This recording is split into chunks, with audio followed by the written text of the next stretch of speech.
Hi കൂട്ടുകാരെ, പുതിയൊരു വീഡിയോയിലേക്ക് എല്ലാവർക്കും സ്വാഗതം. അങ്ങനെ ഇനി ചന്ദ്രമതിക്ക് സച്ചിയെ പ്രസവിച്ച ആ അമ്മയെ കാണാൻ വേണ്ടി ഒരു സ്ത്രീ എത്തുന്നുണ്ട് കേട്ടോ. അങ്ങനെ ചന്ദ്രമതിക്ക് ഒരു 5 പവൻ്റെ നല്ലൊരു മാല സമ്മാനമായി നൽകുന്നുണ്ട് കേട്ടോ. അന്നാണ് ചന്ദ്രമതി തൻ്റെ മകൻ്റെ വിലയെന്തെന്ന് അറിയുന്നത് കേട്ടോ. തൻ്റെ 2 മക്കളിലൂടെ തനിക്ക് അങ്ങനെ ഒരു സമ്മാനമോ തനിക്കങ്ങനെയോ മാലയോ ഒന്നും തന്നെ കിട്ടിയിട്ടില്ല. എന്തിന് ഇള്ളോടുന്ന് കല്യാണം കഴിച്ച 2 കൂട്ടരുണ്ട്. അത് ചന്ദ്രമതിയുടെ കണക്കിൽ അവർ വീട്ടിൽ നിന്ന് പോലും തനിക്കൊരു പവൻ സ്വർണം പോലും കിട്ടാത്ത ഈ സച്ചിയുടെ അടുത്ത് നിന്ന് തനിക്ക് 5 പവൻ്റെ മാല കിട്ടുമ്പോൾ കണ്ണ് തള്ളിപ്പോകുന്ന ആ ഒരു റിവ്യൂ ആണ് കേട്ടോ പറയുന്നത്. അങ്ങനെ സച്ചി പതിവ് പോലെ ഒരു ഓട്ടത്തിന് പോവാണ്. അങ്ങനെ ഓട്ടം കഴിഞ്ഞ് തിരികെ എത്തുമ്പോൾ ഒരു സ്ത്രീ വഴിയിലൂടെ നടന്നു പോകുന്നുണ്ടാവും. പെട്ടെന്ന് ഒരു വണ്ടി വന്ന് നിർത്തി അവരുടെ മാല പൊട്ടിച്ച് ആ ഗുണ്ടകൾ അങ്ങ് ഓടുന്ന ഒരു രംഗാണ്. അത് കാണുന്ന സച്ചിക്ക് കണ്ടു നിൽക്കാൻ കഴിയില്ല. അപ്പോഴേക്കും ആ സ്ത്രീ നിലവിളി തുടങ്ങിയിരിക്കുന്നു. അവരെ ഒരു സൈഡിലോട്ട് തള്ളിയിട്ട് ആ ഗുണ്ടകൾ ഓടുകയാണ് ചെയ്യുന്നത്. പക്ഷേ സച്ചിയാണെങ്കിൽ ഇത് കണ്ട് സച്ചിക്ക് കണ്ടു നിൽക്കാനും കഴിയില്ല. അപ്പോഴേക്കും സച്ചി അവരുടെ പിറകെ ഓടുകയാണ് കേട്ടോ.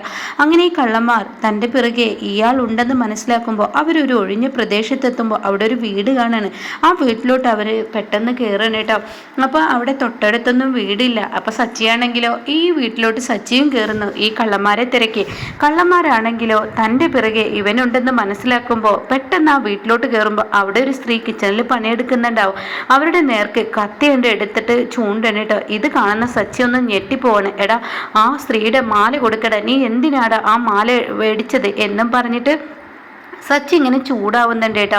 ഇതേ സമയം ഇവരെ കൊല്ലണ്ടെന്നുണ്ടെങ്കിൽ താൻ തൻ്റെ വന്ന വഴിക്ക് താൻ പോയിക്കോ, തൻ്റെ ആരുമല്ലല്ലോ ആ സ്ത്രീ എന്നൊക്കെ പറഞ്ഞ് ഈ കള്ളന്മാർ സച്ചിയോട് ചൂടാവുമ്പോൾ ആരോയിക്കോട്ടെ, ആ സ്ത്രീ കരയുന്ന കണ്ണുനീരിൻ്റെ വില നീ തിരിച്ചറിയണം. നിനക്കും ഇല്ലേ ഒരു അമ്മയും പെങ്ങളും, അത് നീ മനസ്സിലാക്കണം എന്നൊക്കെ സച്ചി പറയുമ്പോൾ അവർ ഈ ഒരു അവിടെ താമസിക്കുന്ന സ്ത്രീയുടെ നേർക്ക് കത്തി കൊണ്ട് കുത്താൻ ശ്രമിക്കണം കേട്ടോ. അപ്പോൾ മോനെ നീ പോയിക്കോ, നീ എന്നെ രക്ഷിക്കണം എന്നൊക്കെ ഇങ്ങനെ അമ്മ കരയുന്നുണ്ട് കേട്ടോ.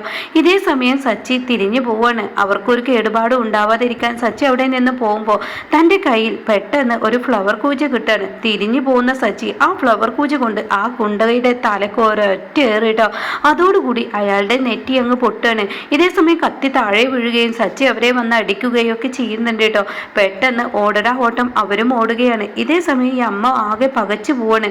അപ്പോൾ സച്ചി ചോദിക്കുന്നുണ്ട്, ഈ ഒഴിഞ്ഞ പ്രദേശത്ത് നിങ്ങൾ ഈ തനിയെ ഈ ഒരു വീട്ടിൽ നിങ്ങൾ ഒറ്റയ്ക്കേ ഉള്ളൂ, നിങ്ങൾക്ക് മക്കളില്ലേ എന്നൊക്കെ ചോദിക്കുമ്പോൾ മോനെ ഞങ്ങൾക്ക് മക്കളില്ല, എൻ്റെ ഭർത്താവ് ഒരു വഴി പോയിക്കാണ് എന്നിങ്ങനെ പറയുന്നുണ്ട് കേട്ടോ. അവർക്ക് വലിയ ബിസിനസ്സാണ്, അതിനുള്ള സാധനങ്ങൾ എടുക്കാൻ വേണ്ടി പോയിരിക്കുകയാണ്. എന്നാലും ഈ ഒഴിഞ്ഞ പ്രദേശത്ത് വന്ന് എന്തിനാ താമസിക്കുന്നത്? അത് എനിക്ക് 2 കുഞ്ഞുങ്ങൾ ഉണ്ടായിരുന്നു, അവരുടെ നഷ്ടപ്പാടിൽ പിന്നീട് അവിടെ താമസിക്കാൻ പറ്റിയില്ല. മനസ്സിന് വല്ലാത്ത വേദനയായതുകൊണ്ടും ആളുകളുടെ ചോദ്യമായതുകൊണ്ടും അത് ഒരുപാട് കഥയുണ്ട്. അത് പറയുകയാണെങ്കിൽ എന്തായാലും എൻ്റെ മോനെ പറയാതിരിക്കാൻ വയ്യ, അത്രയും നല്ലൊരു മനസ്സ് എൻ്റെ മോൻക്കുണ്ട് എന്നൊക്കെ ഇങ്ങനെ പറയുന്നുണ്ട് കേട്ടോ. ഇതേ സമയം നിന്റെ വീട് എവിടെ എന്നൊക്കെ സച്ചിയോട് ചോദിക്കുമ്പോൾ സച്ചി പറയുന്നുണ്ട്, ഇന്നയാളുടെ മകനാണ്, എൻ്റെ അമ്മ ഇതാണ്, എൻ്റെ വീട് ഇതാണ്, എൻ്റെ തറവാട് പേര് ഇതാണ് എന്നൊക്കെ ഇങ്ങനെ പറഞ്ഞു കൊടുക്കുന്നുണ്ട് കേട്ടോ. അങ്ങനെ സച്ചി പറയണേ, എന്നാൽ ഞാൻ പോട്ടെ, എൻ്റെ അമ്മയും എൻ്റെ അച്ഛനും ഒക്കെ കാത്തിരിക്കുന്നുണ്ടാവും, ഞാൻ ലോങ് റൂട്ട് ഓടി വന്ന ആളാണ്, അതുകൊണ്ട് ഞാൻ പോട്ടെ എന്നും പറഞ്ഞ് സച്ചി അവിടെ നിന്ന് ഇറങ്ങുന്നുണ്ട് കേട്ടോ. പക്ഷേ ഈ അമ്മ ഈ കാര്യങ്ങളൊക്കെ തൻ്റെ ഭർത്താവ് വരുമ്പോൾ തൻ്റെ ഭർത്താവിനോട് പറഞ്ഞു കൊടുക്കാൻ കേട്ടോ. അതേസമയം അവരിത് കേൾക്കുമ്പോൾ അവർക്ക് വല്ലാത്തൊരു അത്ഭുതമായി തോന്നാണ്. ഇത്രയും നല്ല മനസ്സുള്ള ഒരാളുണ്ടോ എന്നുള്ള ആ ഒരു തോന്നൽ. എന്നാൽ എനിക്ക് ആ പയ്യനെ ഒന്ന് കാണാതിരിക്കാൻ പറ്റത്തില്ല എന്നവരുടെ ഭർത്താവ് പറഞ്ഞ് സച്ചിയുടെ വീട്ടിലോട്ട് വരികയാണ് കേട്ടോ. ഈ സമയം അവർ വരുമ്പോൾ ഒരുപാട് ഗിഫ്റ്റും കാര്യങ്ങളൊക്കെ ആയിട്ടാണ് കേട്ടോ വരുന്നത്. ഒരുപാട് കയ്യിൽ ഒരുപാട് ഗിഫ്റ്റുകൾ ഉണ്ട് കേട്ടോ. അതൊക്കെ കാണുന്ന ചന്ദ്രമതി ആകെ ഞെട്ടിപ്പോവാണ്. ഇതേസമയം ചന്ദ്രമതി രവിയോട് ചെന്ന് പറയുന്നുണ്ട്, എന്താണ് ഇവരാരാണ് ഒന്നും മനസ്സിലാവുന്നില്ല, ഇനിയിപ്പോൾ ശ്രുതിയുടെ വർഷയുടെ ആൾക്കാരായിരിക്കുമോ?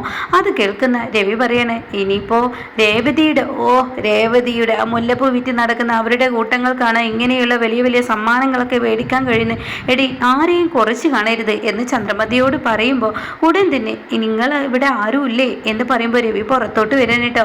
ഇതേ സമയം നിങ്ങൾ ആരാ എന്ന് രവി ചോദിക്കുമ്പോൾ ഞങ്ങൾ നിങ്ങളുടെ മകനെ കാണാൻ വന്നതാണ്, നിങ്ങൾക്കൊരു നന്മയുള്ള മനസ്സുള്ള ഒരു മകനുണ്ട്. അത് കേട്ട ഉടനെ മനസ്സിലായില്ല. അങ്ങനെ അവർ പറയാണ്, നിങ്ങളുടെ ഒരു മകനുണ്ടല്ലോ, ആ മകൻ എൻ്റെ ജീവൻ രക്ഷിച്ചതാണ്. അത് കേട്ട ഉടനെ ഇവർക്ക് തോന്നുന്നത് ശ്രുതിയായിരിക്കും കേട്ടോ. ചന്ദ്രമതി ശ്രുതിയാണെന്ന് കരുതിയിരിക്കുകയാണ്. അപ്പോൾ ഈ സമയം സമയം അവൻ്റെ പേരൊന്നും അറിയത്തില്ല. അവൻ്റെ അച്ഛൻ്റെ അമ്മയുടെയും പേരൊക്കെ പറഞ്ഞു ഒരു വിധത്തിൽ തപ്പിപ്പിടിച്ച് ഞങ്ങൾ ഇങ്ങോട്ടേക്ക് വന്നതാണ് എന്നൊക്കെ പറഞ്ഞിട്ട് അവർ പറയാണ്, എന്തായാലും എനിക്ക് ഈ പറയുന്ന ആളുടെ അമ്മ ആരാണ് ചന്ദ്രമതി എന്ന് ചോദിക്കുന്നുണ്ട്. അപ്പം ഞാനാണെന്ന് പറയുന്നുണ്ട്. അപ്പോൾ രവിയോ അത് ഞാനാണെന്ന് പറയുന്നുണ്ട്. എന്തായാലും നിങ്ങൾ വലിയ ഭാഗ്യം ചെയ്ത അച്ഛനും അമ്മയാണ് ഇങ്ങനെ ഒരു മകനെ കിട്ടിയത് എന്ന് പറഞ്ഞിട്ട് ചന്ദ്രമതിയുടെ കഴുത്തിൽ ഒരു മാല ഇട്ട് കൊടുക്കുന്നുണ്ട് കേട്ടോ. ഇത് കാണുന്ന ചന്ദ്രമതി പറയണേ, എന്തിനാ എനിക്ക് മാല എന്ന് ചോദിക്കുന്നുണ്ട്. നിങ്ങളുടെ മകൻ എൻ്റെ ഭാര്യയുടെ ജീവനാണ് രക്ഷിച്ചിരിക്കുന്നത്. അതിൻ്റെ സന്തോഷത്തിൽ ഇവൾ നിങ്ങൾക്ക് നൽകുന്ന ഒരു സമ്മാനമാണ്. ഇത് തിരിച്ച് ഏൽപ്പിക്കരുത്. ഇത് ഞങ്ങളുടെ ഒരു സന്തോഷമാണ്. ഞങ്ങൾക്ക് മക്കളൊന്നുമില്ല. ഞങ്ങൾ അവനെ മകനായി കാണുന്നു. അവനോട് അപ്പം തന്നെ എൻ്റെ ഭർത്താവിനോട് വിളിക്കാം എന്നൊക്കെ ഞാൻ ആവശ്യപ്പെട്ടു. പക്ഷെ അവനെ അതിനൊന്നും സമ്മതിച്ചില്ല. അവൻ മറ്റുള്ളവരുടെ മുതലും ഒന്നും ആഗ്രഹിക്കാത്തവനാണെന്ന് എനിക്ക് മനസ്സിലായി. പക്ഷേ എങ്കിലും കൂടി കാര്യം പറയട്ടെ, ഇത്രയും നന്മയുള്ളൊരു കുഞ്ഞിനെ ഇന്നേ വരെ കണ്ടിട്ടില്ല. അവനെ പ്രസവിച്ച അമ്മ നിങ്ങളുടെ ഈ വയറുണ്ടല്ലോ വലിയ ഭാഗ്യം ചെയ്തതാണ് എന്നൊക്കെ പറയുമ്പോൾ സുധിയെ വിളിക്കുകയാണ് കേട്ടോ. സുധി, നീ ഇവിടെ വന്നേ, നിന്നെ കാണാൻ ആരാ വന്നിരിക്കുന്നത് നോക്കിയേ. അപ്പോൾ സുധിയെ കാണുമ്പോൾ ഈ അമ്മ, ഇവരല്ലല്ലോ, നിങ്ങൾക്ക് വേറെ മക്കളില്ലേ? അപ്പോഴേക്കും എന്നാൽ ശ്രീകാന്ത് ആയിരിക്കും എന്ന് കരുതി ശ്രീകാന്തിനെ വിളിക്കാൻ കേട്ടോ. പക്ഷേ ശ്രീകാന്തിനെ കാണുമ്പോൾ ഈ അമ്മ പറയുന്നു, ഇവരല്ലല്ലോ, ഇവനല്ല. അപ്പോൾ ഉടൻ തന്നെ രവി പറയണേ, അല്ല നിങ്ങൾ ഉദ്ദേശിക്കുന്ന സച്ചിയാണോ? അതെ എന്ന് പറയാൻ അവർക്ക് കഴിയുന്നില്ല. അവൻ്റെ പേരെന്താണെന്ന് ഞങ്ങൾക്കറിയില്ല, ഞാനത് വിട്ടുപോയി. അവൻ എന്നോട് പറഞ്ഞതാണ്, പക്ഷേ ഞാനത് വിട്ടുപോയി. അപ്പോൾ ഉടൻ തന്നെ സച്ചി അവിടെ വരുന്നുണ്ട് കേട്ടോ.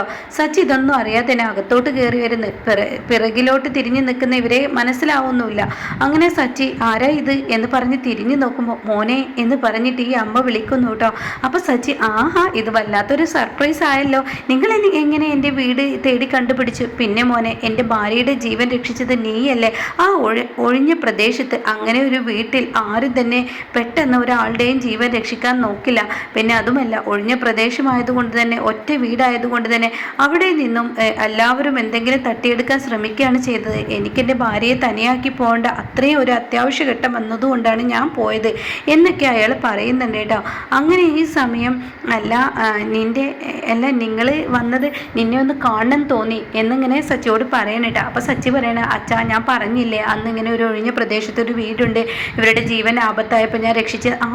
ഞാൻ മറന്നുപോയി എന്നൊക്കെ പറയാൻ അവരാണ് ഇതെന്ന് പറയട്ടോ. അപ്പോൾ ഉടൻ തന്നെ എൻ്റെ മകൻ അങ്ങനെ മറ്റുള്ളവരുടെ മുതലും അതൊന്നും ആഗ്രഹിക്കാത്തൊരു മകനാണ്. എൻ്റെ മകൻ അങ്ങനെയാണ്. പാവങ്ങളുടെ കണ്ണുനീര് കണ്ടാൽ അവന് വിഷമമാണ്, അവന് വേർതിരിവില്ലാതെ എല്ലാവരും സഹായിക്കും എന്നൊക്കെ ഇങ്ങനെ പറയുമ്പോൾ ചന്ദ്രമതി തൻ്റെ കഴുത്തിലുള്ള മാല ഇങ്ങനെ പിടിച്ചു നോക്കാനായിട്ട് ഈശ്വര ഒന്നൊന്നര കനമാണല്ലോ എന്നിങ്ങനെ ചിന്തിക്കുന്നുണ്ട്. ഈ സമയം ശ്രുതിയാണെങ്കിലോ, ഈശ്വര ഇനിയിപ്പോൾ ഈ തള്ളയുടെ സ്വഭാവത്തിൽ മാറ്റം വരുമോ, അല്ലെങ്കിൽ ഈ തള്ളക്ക് എൻ്റെ അച്ഛനൊന്നും കൊണ്ടുവന്ന് തരുന്നില്ല എന്നുള്ളൊരു തോന്നലാണ്. ഇനിയിപ്പോൾ ഈ ഒരു മാലയിട്ടതിൽ ഇനിയിപ്പോൾ രേവതിയോട് സ്നേഹമാവുമോ എന്ന പേടിയൊക്കെ ഉണ്ട് കേട്ടോ. അങ്ങനെ പിന്നീട് സച്ചിയോട് ഈ അമ്മ ചോദിക്കണേ, അല്ല നിൻ്റെ ഭാര്യയെ കണ്ടില്ലല്ലോ? അപ്പോൾ രേവതി വരികയാണ് കേട്ടോ. അപ്പോൾ രേവതിയെ കണ്ട ഉടനെ തന്നെ, മോളെ നിന്നെ ഒരൊറ്റ നോട്ടത്തിൽ തന്നെ കണ്ടാൽ അറിയാം നീ ഒരു പാവമാണെന്ന്. നീ എൻ്റെ സച്ചിക്ക് കിട്ടിയ ഒരു ഭാഗ്യമാണ്. അതുകൊണ്ട് എൻ്റെ മോൾക്ക് ഞാൻ ഒരുപാട് സമ്മാനങ്ങൾ കൊടുത്തിട്ടുണ്ട് എന്ന് പറഞ്ഞിട്ട് 2 പെട്ടി സ്വർണ്ണാഭരണങ്ങളും അതുപോലെ തന്നെ ഒരുപാട് ഗിഫ്റ്റുകളും കൊടുക്കുന്നുണ്ട് കേട്ടോ. ഇതൊക്കെ കാണുന്ന ചന്ദ്രമതി ആകെ ഞെട്ടിപ്പോകണം കേട്ടോ.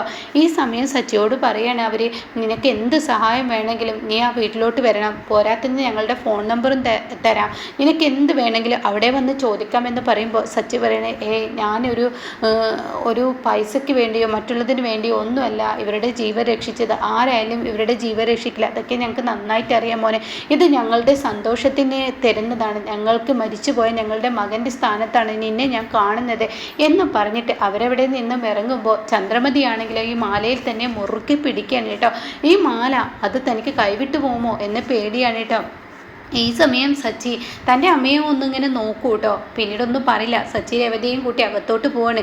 ഇതേ സമയം രവിയാണെങ്കിലോ, ആ മാലയ്ക്ക് അർഹത നിനക്കില്ല, നീ എപ്പോഴും സച്ചിയെ കുറ്റം പറയുന്നവളാണ്, നിൻ്റെ 2 മക്കളെ കൊണ്ട് നിനക്ക് കിട്ടാത്ത ഭാഗ്യം നിൻ്റെ ഈ 3ാമത്തെ നീ വെറുക്കപ്പെടുന്ന മകനെ കൊണ്ടാണ് കിട്ടിയിരിക്കുന്നത്, ആ മാല രേവതിയുടെ കയ്യിൽ കൊടുത്തേക്ക് എന്ന് പറയുമ്പോൾ ഒരൊറ്റ ഓട്ടം ചന്ദ്രമതി അവിടെ നിന്ന് ഓടുന്നിട്ടാ. അങ്ങനെ ചന്ദ്രമതിയുടെ കഴുത്തിൽ നല്ല കാണാം വണ്ണത്തിൽ നല്ല പൊക്കത്തിൽ ഒരു മാല ഇങ്ങനെ ഇട്ട് ചന്ദ്രമതി ഇങ്ങനെ വല്ലാതെ അങ്ങ് സമാധാനത്തോടു കൂടി നിൽക്കാനായിട്ട്. സ്വർണത്തിനോട് കുറച്ച് ആർത്തി കൂടുതലാണല്ലോ, സ്വർണ്ണമെല്ലാം പണത്തിനോടും.